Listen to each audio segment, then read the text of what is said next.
আমি ধরছিলাম মসজিদ। আবারও এক লোমহর্ষক ও হৃদয় বিদারক ঘটনার সাক্ষী হলো সারা দেশ।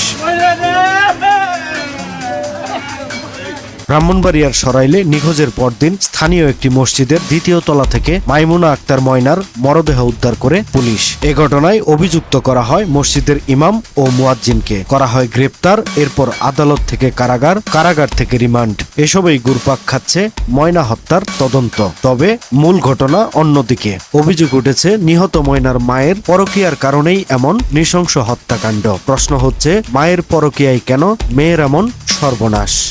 ইমাম না, আমার স্বাস্থ্য ভাই আছে, অলরেডি চালান দিয়ে দিচ্ছে। সন্ধ্যের বাইরে না, আমার ওয়াইফও সন্ধ্যের বাইরে না। এদিকে এক গণমাধ্যম দাবি করছে ময়না হত্যাকাণ্ডে জড়িত ছিল স্বয়ং তার মা এবং তার চাচা। জানা যায়, ময়নার বাবা বিদেশে থাকায় তার অনুপস্থিতিতে স্ত্রী জড়িয়ে পড়েন পরকীয়া সম্পর্কে ময়নার চাচার সঙ্গে। ঘটনার দিন দুপুরে ময়না হঠাৎ তাদের অবৈধ সম্পর্ক আপত্তিকর অবস্থায় দেখে ফেলেন। এ সময় সত্য ফাঁসের আশঙ্কায় মায়ের হাতে প্রথম নির্যাতনের শিকার হয় ময়না। প্রতিবেদনে বলা হয়, প্রথমে তার এক কান কেটে দেওয়া হয়। এরপর মেয়ে যেন ঘটনাটি প্রকাশ করতে না পারে এজন্য পৈশাচিকভাবে দেয়ালের সাথে ধাক্কা দিয়ে মাথা থেতলে দেওয়া হয়। কিন্তু এতেও মৃত্যু না হওয়ায় শেষ পর্যন্ত চাচা ময়নার স্পর্শকাতর স্থানে টুকিয়ে নির্মমভাবে হত্যা করেন।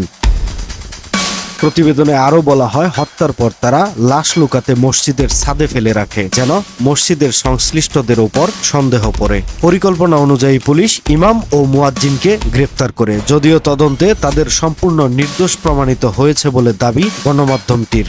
মানে আমার মেয়েরা ফোন দিলে আবার তুমি কবে আসবে, আবার তুমি আজকে এরপর কখন এরপর কিন্তু 3 দিন। এদিকে পাগল হয়ে বিদেশ থেকে ছুটে আসা ময়নার বাবা বলেন, ময়না তার বাবাকে ফোনে বারবার বাড়ি আসার জন্য তাগাদা দেয়। তিনি দাবি করেন সে নিশ্চয় কিছু জেনে গিয়েছিল, যার জন্য তাকে চিরতরে থামিয়ে দেওয়া হয়েছে। তিনি মেয়ের মৃত্যুর ঘটনায় তার স্ত্রী, ভাই সহ একাধিক ব্যক্তিকে সন্দেহের তালিকায় রেখেছেন। ময়নার মা তার চাচার সাথে পরকীয়ায় লিপ্ত ছিল। যখন ময়না বিষয়টা দেখে ফেলে, তখন দাবা চাপা দেওয়ার জন্য এই ময়নাকে হত্যা করা হয়। হত্যা করে তারা ক্ষান্ত হন নাই। এই ঘটনায় সমাজে চরম ক্ষোভের সৃষ্টি হয়েছে। দাড়ি টুপি থাকার কারণে নির্দোষ ইমাম মুয়াজ্জিনকে বিনা প্রমাণে হয়রানি করার অভিযোগে প্রশাসনের ভূমিকা নিয়েও প্রশ্ন উঠেছে। তবে পুলিশ বলছে, মূল আসামিদের শনাক্ত করা হলে আইনি প্রক্রিয়ার মাধ্যমে তাদের শাস্তি নিশ্চিত করা হবে এবং নিরপরাধ ব্যক্তিদের মুক্তি দেওয়া হবে। কাউকে দেখেছে কিনা।